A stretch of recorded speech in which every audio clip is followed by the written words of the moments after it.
When was that from, Jimmy? There were so many of them. Was that this last one, or was that Bruce Cassidy? That was this last one with Monty. Okay, so that was from November 20th of just this past year after he fired Jim Montgomery. He says, you might be asking about me. What did he say there again, Jimmy? We're just getting set up, putting the headphones on. Just give that to me again if you don't mind, please. We're always on notice. The results are in this business that's just what you accept. When you take the job, you know that you're on notice. And when you make recommended changes, they could say no, and you might be the change. So you face that. You make decisions based on... Yeah, you might be the... well, actually not. Not here with the Bruins. They just let you keep rifling through coaches, and the managers stay the same. And that's where we'll begin today with some Bruins thoughts as their season comes to a merciful end. And ownership representative, I guess is what he calls himself, Charlie Jacobs, does a apology letter to you, the fans, and a one-on-one interview with the Boston Globe that has some things to chew on. But I think the lead thing to chew on is that Charlie Jacobs still remains, I think, supportive of Don Sweeney and Cam Neely and is charged them with the rebuild. So I think that might be the lead takeaway. And that's where we'll start today with your thoughts on that at 617-779-0985. Mazz and Murray alongside from our Town Fair Tire Studios. What do you think, Mazz? So what was that line he had in the story? He can't wrap his head around the idea that fans want Sweeney and Neely's jobs, or that they, want them to pay with their jobs, that Charlie Jacobs can't wrap his head around that. I would say that one should be an easy one to wrap your head around. They've only been screaming about it for 5 years. And also, how about the draft? Isn't that an easy one? And I know in the same story, he made a comment to the effect of, part of the reason our cupboard is bare is because we really invested on the team on the ice all the way through, gave up draft picks to try to reinforce the team. Okay, but so it has to be one or the other? In other words, you can't draft well and develop and preserve some guys and trade others? They didn't draft well. I didn't feel like he put enough emphasis on that particular point. Their drafting has been garbage. He didn't put any emphasis on it. Right. Did he even mention it? I don't even think he mentioned it. Well, he just the one part where he said, again, that they had gone all in to try to win another championship suggested that they traded away prospects. Got it. So that was the only real reference to it. But to me, that's a massive one. Well, I think there's several takeaways from his comments, but I'm going to start with the coaching thing. Murray, do you have a thought first? Yeah, I think there's no question, especially after reading the Globe story, and I know you'll get into it. These guys are protected. Sweeney and Cam Neely aren't going anywhere. Jacobs totally believes in them, and this is it. Get ready for more of the same. If there was going to be any kind of drastic change, it would have happened today, and all you got was a letter and an article in the Globe and a one-on-one there, and that's it. So, again, to Jim McBride in the Boston Globe this morning on support for Neely and Sweeney and retooling, Jacobs said, McBride wrote, quote, Jacobs has been unwavering in his support of Neely and Sweeney. He said he, quote, unquote, absolutely takes it, quote, unquote, very personally when he hears criticism of the Bruins front office. While understanding the criticism and anger of some in the fan base and media, Jacobs pointed to the success of the last decade, including a Stanley Cup final appearance and the record-setting regular season of 2022-23, when he said, quote, it's hard for me to wrap my head around why people call for Neely and Sweeney's heads. Jacob said everyone is on the same page about the approach to the future, and he defended Sweeney's characterization of a quote-unquote retool rather than a rebuild. Quote, when I think of a rebuild, I think of somebody sort of hitting the proverbial Looney Tunes TNT plunger. Let's blow this up and start over. And I don't think we're there, said Jacobs. I think we're in a place where we need to build, and to use Don's terms specifically, to retool to make this a more competitive team for next year and for years to come. If I may, so I feel like you left, to me, what was a key point of that when he says it's hard for me to wrap my head around why people call for their heads, and he references the Stanley Cup final appearance in 19 and then the record-setting season of a couple of years ago. The finals appearance is now 6 years ago, and how'd that regular season end with all those wins? Ooh, wee, yay, great. He don't get it. He doesn't get it. But it does tell you, again, what they value over what the fans value. Because in their minds, we had a great regular season. We made the playoffs. We made some money. So all good. We don't have a huge gripe there. What's your complaint? And meanwhile, they've had one championship in, let's call it 50 years at this point. Is it exactly 50? Whatever it is, right in that window.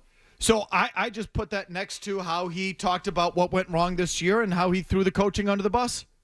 Jim McBride writes, similar to Cam Neely, Charlie Jacobs pointed to a rough training camp as the root of the unsuccessful campaign that included the early season firing of coach Jim Montgomery. Quote, I feel it was a little bit disorganized. There was a real lack of structure, said Jacobs. You see teams to come through. They have a system. They have perhaps a fallback play, a breakout play, something. And when I watched the Boston Bruins start the season, it was just chaos. There was no organization, and I had a difficult time understanding that given Monty's record, said Jacobs, meaning Jim Montgomery's track record. I don't know how to answer that other than to say something just changed. And at that point, you've shopped for the groceries. You've made the meal at this point. What are you going to do? Monty didn't necessarily have any answers. And at that point, we had to make a decision. So I was surprised by this, too. They're back to doing this. Yeah, I was surprised by this, too. They're back to blaming the coaches. You've got to be kidding me. Correct me if I'm wrong. I'm asking this rhetorically because I know the answer.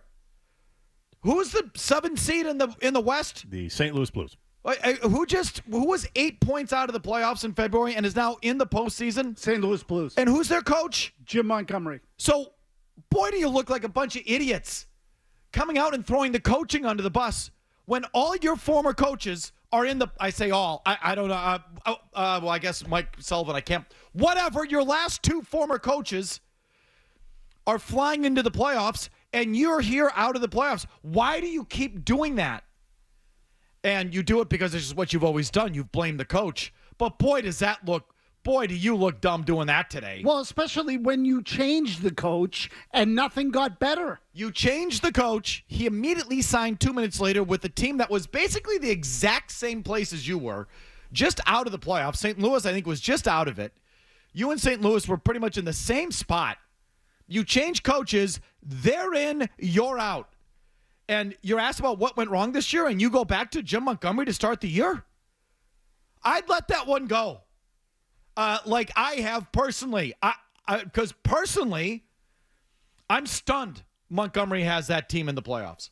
I did not think that Montgomery was in a position to succeed in St. Louis. I think he was part of the problem here to begin the year. I think they were a mess under Jim Montgomery. He was a part of the problem. I supported the firing. I thought he'd go to St. Louis and fall on his face.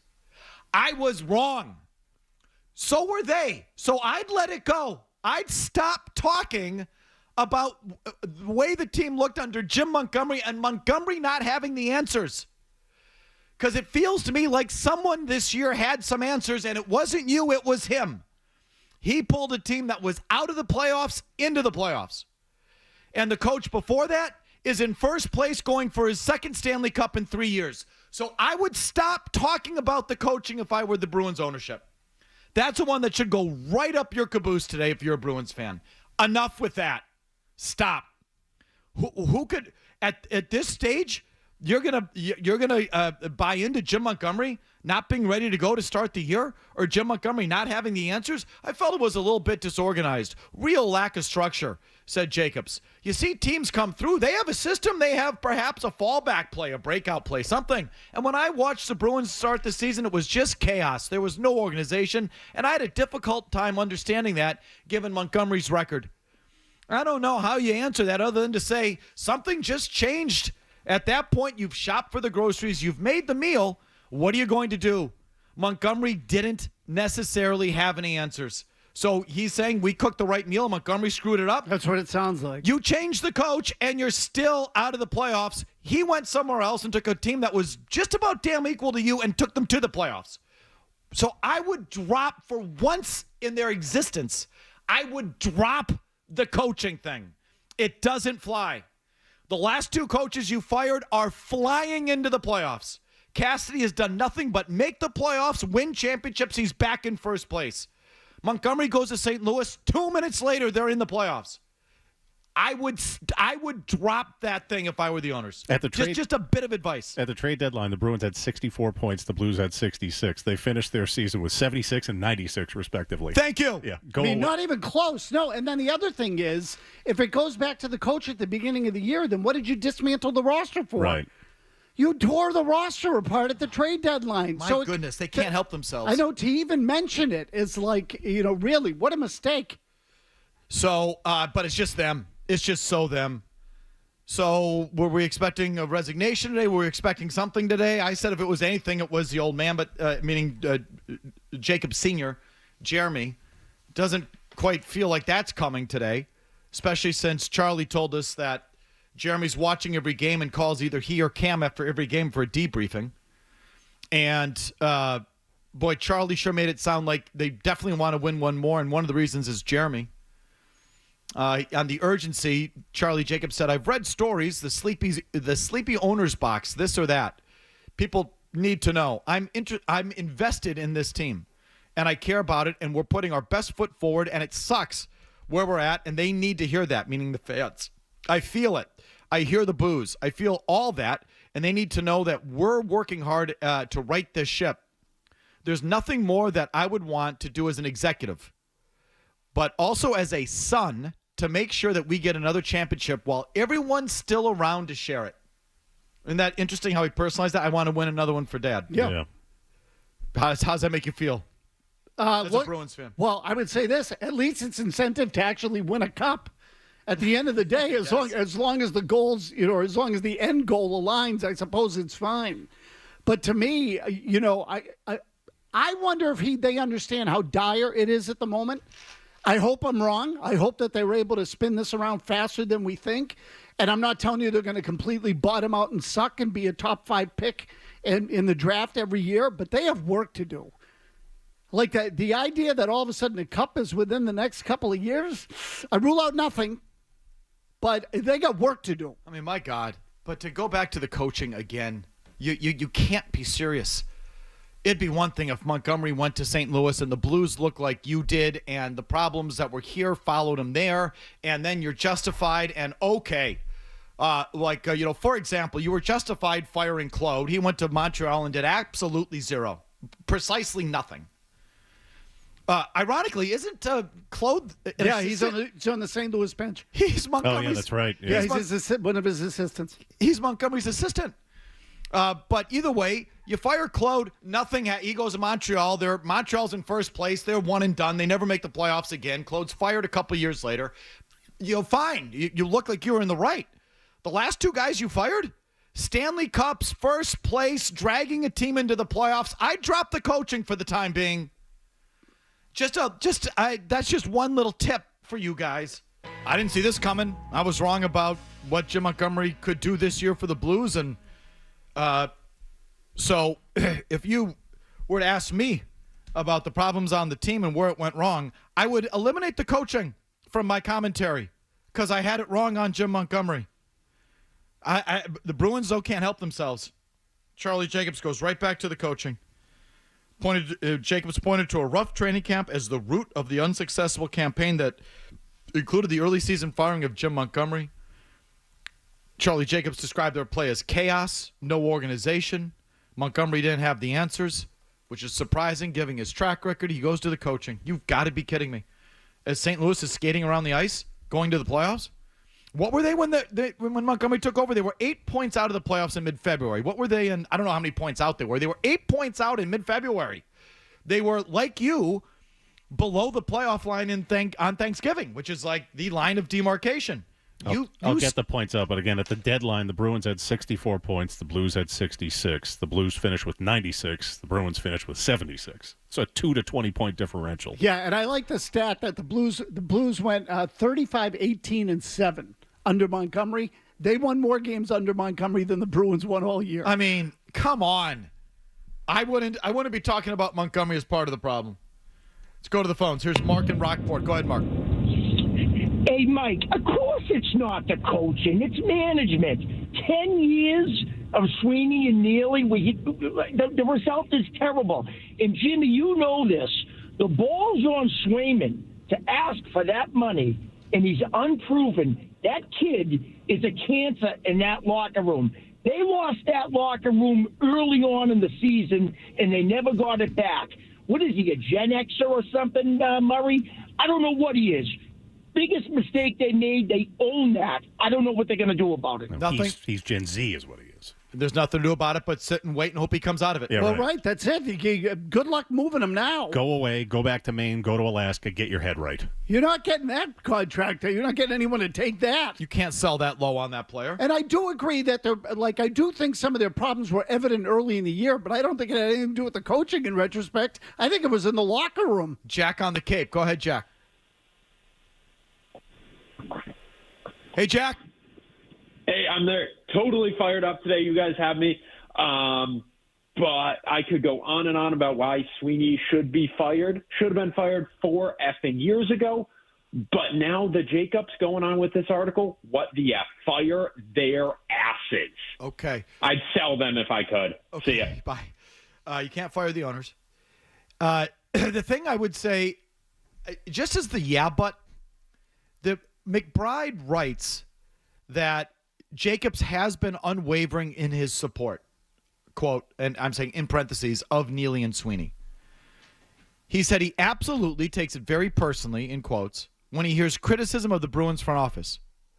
While understanding the criticism and anger of some in the fan base and media, Jacobs pointed to the success of the last decade, including a Stanley Cup final appearance and the record-setting regular season of 2022-23, when he said, "It's hard for me to wrap my head around why some people call for their heads." Did I cut and paste that properly? Because is Jim McBride giving me an old quote from Charlie Jacobs?